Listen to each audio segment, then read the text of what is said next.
আসসালামু আলাইকুম, আশা করি সবাই ভালো আছেন। আজকে আমরা মাইক্রোসফট এক্সেলের 37 নম্বর ক্লাস। আজকে আমরা যে বিষয়টা নিয়ে আলোচনা করব সেটা হলো সাম প্রোডাক্ট ফাংশন। সাম প্রোডাক্ট ফাংশন মাইক্রোসফট এক্সেল কাজ করার জন্য খুবই গুরুত্বপূর্ণ একটি ফাংশন।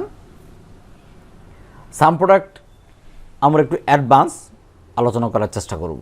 আশা করি আপনারা ভিডিওটা শুরু থেকে শেষ পর্যন্ত দেখবেন, তা না হলে অনেক কিছু মিস হয়ে যেতে পারে। প্রথমে বুঝতে হবে সাম প্রোডাক্ট আমরা কেন ব্যবহার করব। অর্থাৎ সাম প্রোডাক্ট এক কথা বলতে গেলে দুইটা ফাংশনের কাজকে একসাথে করে দিতে পারে। এছাড়াও আরও কিছু সুবিধা আছে। আমরা একটু স্টেপ বাই স্টেপ কাজ করলে আশা করি আপনারা বুঝতে পারবেন। চলুন দেখা যাক। ধরে নিচ্ছি এই বুক, এই দুটো সংখ্যা আমরা গুণ করে এখানে রেজাল্ট বানাতে চাই। আমরা কি করি? নর্মালি ইকুয়াল সেল 1 গুণন সেল 2 এবং ইন্টার প্রেস করি আমরা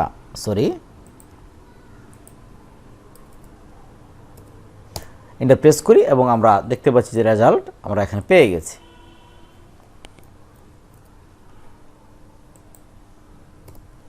ওকে, অনুরূপভাবে ড্র্যাগ করে আমরা সর্বশেষ আমরা নিয়ে যেতে পারি এবং প্রত্যেকটা সংখ্যা গুণ হয়ে গেছে। এবং এই সংখ্যাগুলি যদি নিচে আমরা যোগ করে দেই, ইকুয়াল করি, তাহলে আমরা একটা সংখ্যা পেয়ে যাচ্ছি। এটা হচ্ছে টোটাল একটা নাম্বার। বাট এই কাজটা আমরা ওয়ান ফাংশনে করতে পারি। যেমন এখানে আমরা দুটো গুণ করেছি, দেন আমরা যোগ করার পর একটা রেজাল্ট পেয়েছি। বাট আমরা যদি এখন সাম প্রোডাক্ট এই ফাংশনটা ব্যবহার করি, যে এটা অ্যারো 1 গুণন কমা অ্যারে 2 and ব্র্যাকেট ক্লোজ, আমরা দেখব সেম রেজাল্ট আমরা এখানে পেয়ে গেছি। তার মানে আমাকে এখানে গুণ করে আলাদা রেজাল্ট নেওয়ার কোনো প্রয়োজন নাই।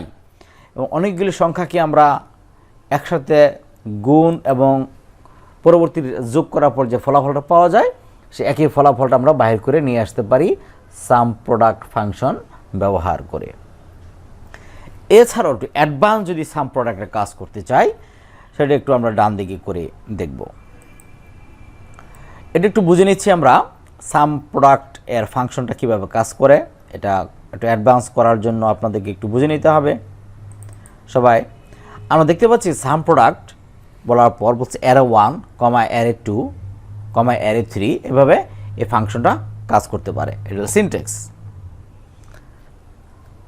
এই মুহূর্তে আমি এখানে এমন কিছু রেজাল্ট চাচ্ছি যেখানে এই বুক যে 6, আমরা দুইটা সংখ্যা গুণ করার পর পেয়েছি এখানে 6, এবং এই এখানে যে আইটেম নেমের বুক 21টা 18 টাকা করে যদি বলি, এখানে পাই 378 টাকা, এবং দুইটা যোগ করার পর আমরা একটা ফলাফল পাচ্ছি 384 টাকা। এই 384 টাকা আমরা এখানে সাম রেজাল্ট আমরা পেতে চাই, শুধু বুক এর রেজাল্টটা পেতে চাই।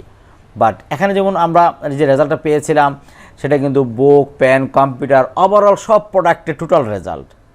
বাট আপাতত আমি যে রেজাল্টটা চাচ্ছি সেটা হচ্ছে বুকের রেজাল্টটা কত, এটি আমরা বাহির করতে চাই। তাহলে একটা পদ্ধতি হচ্ছে এরকম যে ইকুয়াল, এটা বুক রেজাল্ট যোগ, দেন এখানে আরেকটা রেজাল্ট 84। বাট এই বুকটা যদি এখন আবার প্যানটা যদি বুক হয়ে যায়, তাহলে কিন্তু এই রেজাল্টটা সঠিক থাকছে না, তারপর আবার চেঞ্জ হয়ে যাচ্ছে। আমাকে আবার ফর্মুলা ইউজ করতে হবে। এই সমস্যা দূর করার জন্য আমরা সাম প্রোডাক্ট ফাংশন ব্যবহার করে প্রবলেম সলভ করতে পারবো। যদিও ভিডিওটা একটু বড় হয়ে যাচ্ছে, আশা করি আপনারা বোঝানোর জন্য আমি একটু ভেঙে ভেঙে আপনাদের দেখানোর চেষ্টা করছি। ওকে ভিউয়ার্স, আশা করি আপনাদের ভালো লাগবে, একটু মনোযোগ সহকারে। প্রথমে আমরা equal to SUM some product লিখে ফেললাম। দুটো ব্র্যাকেট ইউজ করবো এখানে, যেহেতু আমরা অ্যারে ভাগ করে দিব। প্রথম হচ্ছে অ্যারে 1, আমরা অ্যারে 1 নিব হচ্ছে এই এখান থেকে যে নেম অপশনটা আছে, নেমের অপশন এগেনস্টে আমরা এই কথাগুলি নিয়ে নিচ্ছি, যেখানে হলো আমাদের এই সেলগুলো থাকবে এরা 1 ইকুয়াল টু কোন শব্দগুলি সে খুঁজবে, মানে এই শব্দটার এগেনস্টে কোন শব্দটা ইকুয়াল করবে।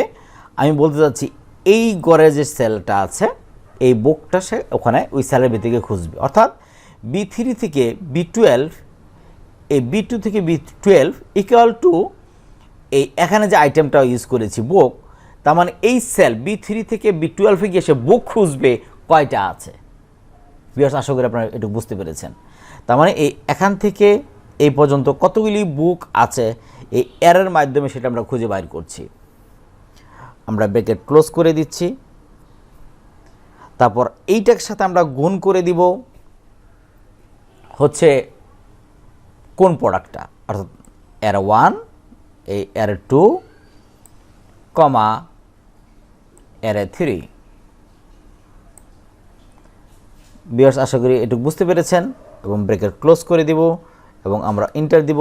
তাহলে দেখব এই যে রেজাল্ট 6 + 27 × 384 আমরা রেজাল্ট অলরেডি পেয়ে গেছি। ভিউয়ার্স, আরেকটু খেয়াল করি, এখানে আরও কিছু টিপস আছে। সাপোজ এখানে আমি বুক যখন লিখব, এখন অটোমেটিকলি সেই রেজাল্টটা চলে আসছে, বাট আমরা ম্যানুয়াল পদ্ধতি কাজ করলে এই রেজাল্টটা এখানে আসে নাই। সেক্ষেত্রে আবার আমাদেরকে নতুন করে আলাদা যোগ করে নেওয়ার প্রয়োজন হতো।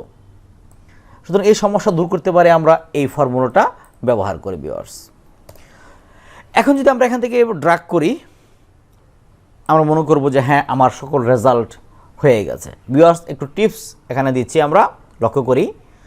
এখানে প্রিন্টারের অপশন যদি ক্লিক করি তাহলে দেখতে পাচ্ছি প্রিন্টার থেকে নিচ দিকে যেখানে আমার কোনো ডাটা নেই এই গড়গুলি সিলেক্ট হয়ে গেছে এবং উপরে গড়গুলি দেখে আমাদের ফাঁকা হয়ে গেছে। এখানে যদি আমরা প্রিন্টার শব্দটা লিখি PRINTER প্রিন্টার, তাহলে দেখব এই এখানে কোনো রেজাল্ট পরিবর্তন হচ্ছে না। এর কারণটা কি? এর কারণটা হচ্ছে আমরা ফর্মুলা যখন লিখেছিলাম কিছু গড় আমাদেরকে সেল আমাদের লক করে দিতে হবে, সেই লক করা হয়নি।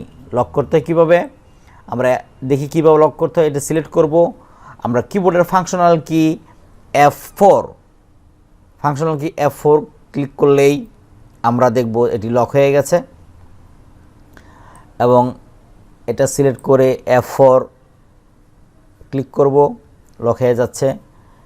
এটাও সিলেক্ট করে আমরা F4 ক্লিক করব, ফাংশনাল F4 এবং এন্টার প্রেস করব, তাহলে লক হয়ে যাবে।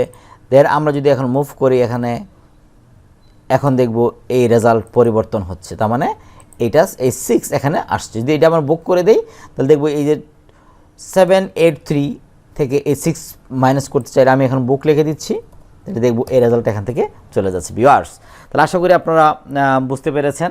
যদি আপনাদের ভিডিওটি ভালো লেগে থাকে এবং বুঝতে আপনাদের উপকার হয় তাহলে অবশ্যই আমার চ্যানেলটা সাবস্ক্রাইব করবেন এবং কমেন্টস করবেন, শেয়ার করবেন আপনাদের মিডিয়াতে এবং মানুষকে সাজেস্ট করবেন যদি ভালো লাগে থাকে।